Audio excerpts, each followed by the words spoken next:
faut-il faciliter le renvoi des enseignants incompétents?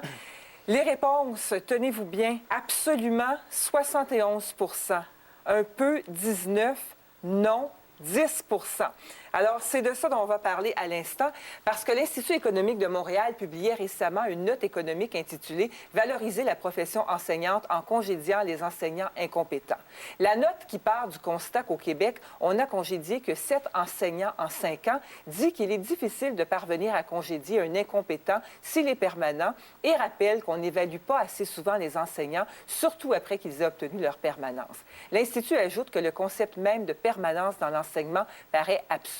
C'est pas la première fois qu'on parle des enseignants de cette manière. Le ministre Yves Bolduc avait déclaré en 2014 vouloir mettre en place un mécanisme d'évaluation des profs. L'idée avait été reçue comme une claque au visage par les syndicats d'enseignants. Y a-t-il en ce moment beaucoup d'enfants aux prises avec des profs incompétents? On se pose la question avec Josée Scalabrini, qui est présidente de la Fédération des syndicats de l'enseignement, la CSQ. Bonsoir, Mme Scalabrini. Bonsoir. Et Yuri Chassin, économiste, directeur de recherche à l'Institut économique de Montréal et auteur de la fameuse note. Bonsoir, M. Chassin. Bonsoir. Alors, je vais commencer avec vous, vu que c'est de votre faute, ce sujet-là. Est-ce qu'il y a de l'incompétence chez les enseignants? Il n'y en a pas beaucoup. La majorité des professeurs sont compétents. Et c'est pour ça qu'il y a un problème, en fait. Même si c'est une minorité, ça fait du dommage. Et le titre de notre note économique, c'est exactement ça. Hein. C'est de valoriser la profession enseignante en permettant de renvoyer les professeurs incompétents. Pourquoi? Parce que notre système scolaire, je pense, doit être centré sur l'apprentissage des enfants, des élèves qui étudient dans les écoles, plutôt que de protéger les adultes qui y travaillent.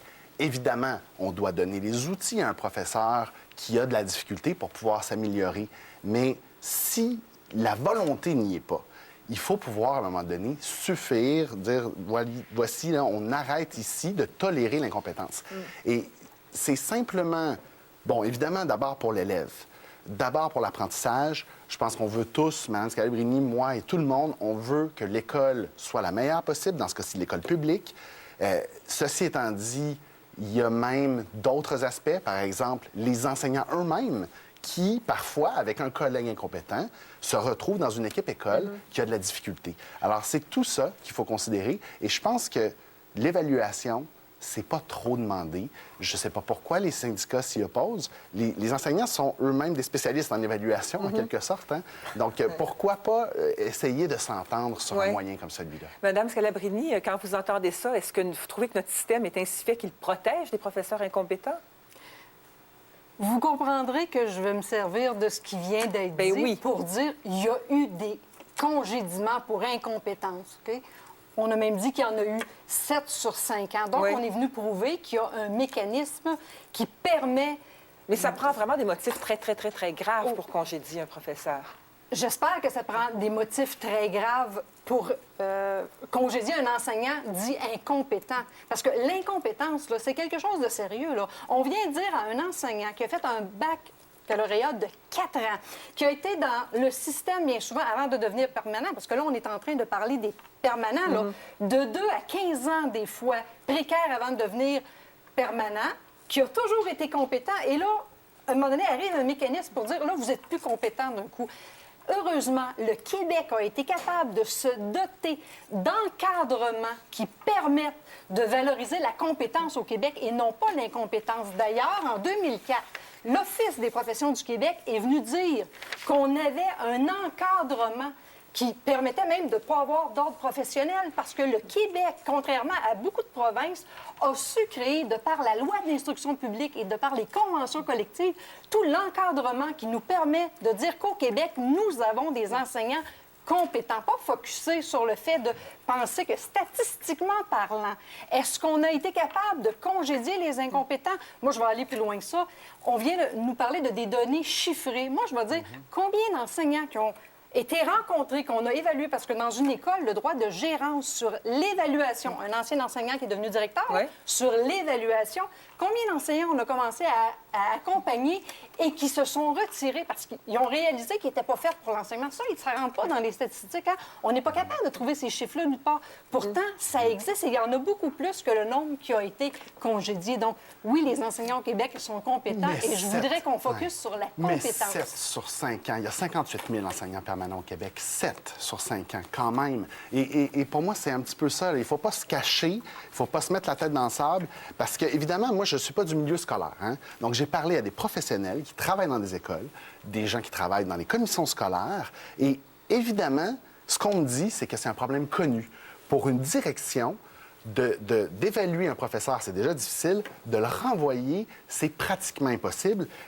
Pourquoi on en a c'est quoi les critères? C'est quoi les critères? Sur 58 000 sur 5 ans, là, un milieu de travail Savez-vous standard a combien, un taux chez les d'embauche et de infirmières au congédiement Québec, beaucoup pour plus grand. incompétence, chez les infirmières au Québec, pour incompétence, combien d'infirmières ont été éclairées dans les 100 dernières années? Si on va chercher les chiffres, vous avez allé les chercher, les Mais chiffres? peut-être qu'on a le même problème. Zéro.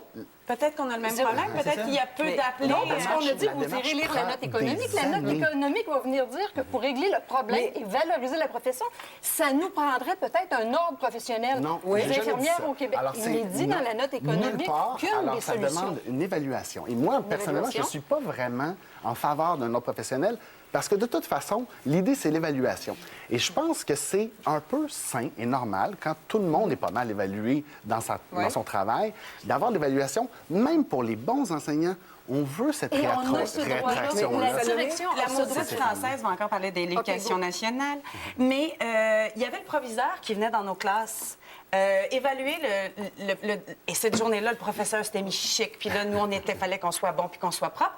Mais ça permettait quand même, je me souviens, un professeur qui était, selon moi, incompétent quand j'étais en secondaire 2, de voir la porte après 3 années où il n'a vraiment pas progressé. À un moment donné, on lui a dit, monsieur, vous êtes renvoyé. L'éducation nationale va se passer de vous. Et ça se savez-vous, fait Mais juste le mot, encore- est-ce que ça se fait ou ça se fait pas? Ça se fait. Mais Au non, niveau de ça- l'évaluation, y a-t-il l'évaluation ou Et pas? ça, Il faut que ça soit savez-vous- clair dans la Oui. discussion. c'est Ça juste- c'est existe, un exemple c'est dans concret. la loi Comment on fait d'instruction pour les des évaluer? Selon quels critères on évalue les professeurs? Est-ce que Selon- c'est le taux de réussite des élèves? Est-ce que c'est des Non, critères c'est- subjectifs? C'est important de quoi? clarifier ça. Oui. Ben, alors, C'est il y a quoi? des grés, par exemple, à la CSDM, il y a 43 critères, que ce soit de la préparation du matériel, l'enseignement en classe, la réponse aux élèves, aux questions, que ce soit la maîtrise du français. Donc, il y a un ensemble de critères qui sont relativement bien établis, parce qu'il y a un processus d'évaluation, Ouais. hein, OK. Mme Scalabrini le disait, mais après la permanence, tout s'arrête. Et c'est un petit peu ça le problème. Mais Mais évidemment... c'est pas vrai il y qu'après a- la il y a permanence, vraiment tout une s'arrête. question. Les directions qui veulent faire le travail, le droit de gérance, et c'est très bien écrit dans la loi de l'instruction publique, un directeur qui fait son travail a tous les outils pour continuer à évaluer. Moi, comme enseignante, si je Sur le veux terrain, les ça se services produit pour pas. mes élèves, là, Marie-France, Joseph, je en vois. passant, si à l'université, dans les facultés de sciences d'éducation, on sélectionnait plus sévèrement à l'entrée les futurs candidats à Ouais. l'enseignement, on minimiserait les chances d'incompétence. La cote R est pas très élevée. Mais c'est pas juste une question de On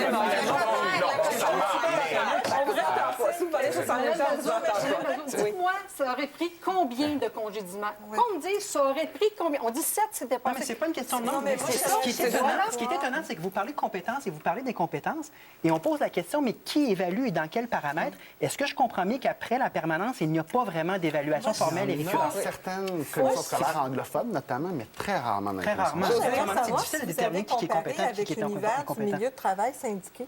Parce que ce que j'entends là, est-ce qu'il y a beaucoup de fonctionnaires permanents qui sont mis à pied? Est-ce qu'il y a beaucoup d'endroits syndiqués où on arrive à congédier les gens? Est-ce qu'il y a beaucoup à l'université? Est-ce qu'il y a beaucoup de... Moi, je suis en train de me demander si on ne fait pas un petit focus sur l'éducation. En santé, est-ce qu'il y a beaucoup, effectivement, vous l'avez mentionné? Oui, ça se pose ailleurs comme question. Bon, c'est bon, je veux dire, est-ce qu'il n'y a pas... C'est pas ça le vrai questionnement, plutôt? Sauf Moi, qu'il y a 30 élèves qui en payent le prix directement. C'est peut-être un peu Ouais, mais pour il y a ça qu'on 500 focus. patients là, Oui. qui reçoivent leur Ouais. piqûre pas à bonne place. Ouais. Ça, c'est pas Mais bon. est-ce que la sécurité d'emploi, comme vous dites, protège l'incompétence? Est-ce qu'on peut le penser? Bien, j'ai l'impression, puis ça se lit dans les l'impression. dossiers que... Et, bien, évidemment, parce que moi, dans le fond, ce que je vois, hein, c'est ce qu'on m'a envoyé comme dossier, c'est les témoignages que j'ai récoltés. Puis, évidemment, quand on regarde, par exemple, le dossier qu'on m'a fourni de la commission scolaire des Laurentides, où un professeur orthopédagogue, on a fini par le renvoyer, d'ailleurs, hein, après 7 ans de démarche. Donc, les démarches ont commencé en mai 2004, ça s'est terminé en mai 2011. Et savez-vous, ce qui m'a marqué, c'est qu'à la fin, le professeur revient d'un congé maladie, on avertit l'équipe école. Et on dit à l'équipe école, monsieur va revenir. Et l'équipe école, on met dans le rapport, là, l'équipe école est en colère, en pleurs. Les enseignants ne veulent plus travailler avec cet enseignant-là. Et on demande de l'affecter dans une autre école. Pourquoi? Parce qu'on sait que le renvoyer, c'est pratiquement impossible. On passe à patate chaude. Si on en est arrivé là, il y a un travail qui ne s'est pas fait en quelque part. Et moi, je reviens toujours à ça. Un enseignant qui ne fait pas son travail n'aura pas les services pour son élève. Puis même l'enseignant qui fait son travail, souvent, n'a pas le service auquel il a droit. Mais une direction d'école qui va dire, bien, j'ai pas eu le temps d'évaluer, parce que ça, je l'ai lu aussi. Ça arrive. Et j'ai ça pas eu le temps équivaut à d'évaluer. une évaluation positive quand on n'évalue pas, En tout cas, ça déchaîne littéralement les passions sur Twitter. Daniel Mondou dit c'est le système de l'éducation qui est d'abord incompétent. On peut se poser la question, effectivement, si le vrai enjeu n'est pas qu'on ne valorise peut-être pas assez l'éducation au Québec. José Scalabrini, Yuri Chassin, merci beaucoup d'avoir participé à cette discussion. Après la pause, le comédien Yves Jacques et le spin de la semaine de Christian Vanasse.